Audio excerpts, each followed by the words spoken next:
Well, fighting Irish, I thought I'd send this to you direct, mate. Listen, if you want fucking beef with me or something like that, yeah, then obviously you know I called you out last night in Expo.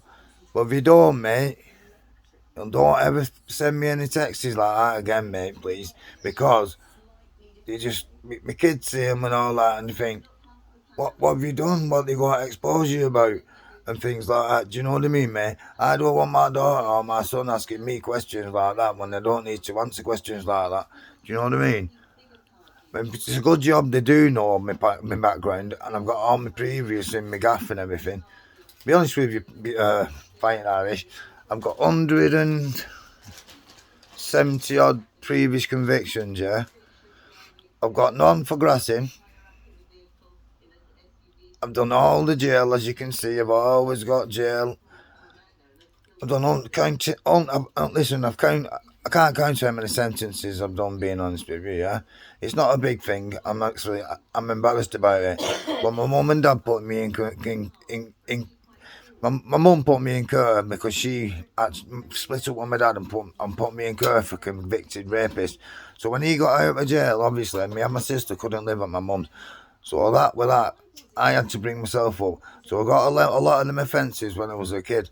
I met a woman, it was sound as a pound, who I'm still with. We had 2 kids. My kids have grown up, not on drugs. Got like one of them got a top job.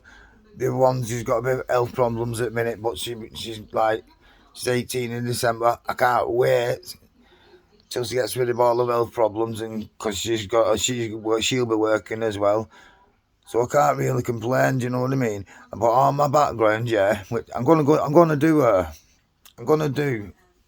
podcast one day about a story about my life. It'll be pretty good, believe it or not. But yeah, I've got plenty of previous convictions, mate, but none for no naughtiness. Do you know what I mean?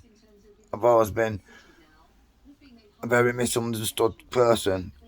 Well, guess what? Everybody understands me now. I've been with my relationship, like I said, nearly 27 years. Um, the jail, alright, that was 213, but you have made money for your kids somehow, don't you, mate? Especially when you've not had a job and nobody will employ you because you've been a criminal all your life. Do you know what I mean? It was hard. But I got there, mate. I got there. Plus, I was on drugs. I was on white and brown, which I'm proud to say I don't bother with that anymore. Soon I go to the gym. Do you know what I mean? And I don't care what anybody thinks about this. Me admitting that. My kids knew about it from day one because when you hide stuff, you're basically just cheating yourself, basically, aren't you? So I've let them know from day one, and my kids have never turned out on drugs or anything like that. In fact, it's the opposite. They can't stand it. Do you know what I mean? So obviously they ain't got put up with the dad being on drugs, so I certainly ain't on them now. And your kids won't live with you all your life and give you and they have actually spoiled them. They've had the best of everything, my kids. So I'm just thought it was a bit disrespectful you sending that fucking text what you sent because basically it just set me off, mate.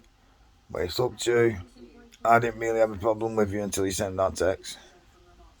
It's not personal, but it's like anybody else around here who fucking pissed me off by doing one thing or another. I'm the first one to put them up, me, but I'm the first one to put them up, mate. Do you know what I mean? I'm not pretending I'm big man or anything like that, but people know me around here. I'm not known as an hard man. I'm known as a decent family man. Decent family man who nobody will mess with because I'm a decent bloke, and not only that, I'm not an idiot. Do you know what I mean? Anyway, I hope I hope you're all good now. I hope you've learnt off what you've done wrong, and there's no point falling out. Do you know what I mean, mate? So I'll leave it with you. All right, pal.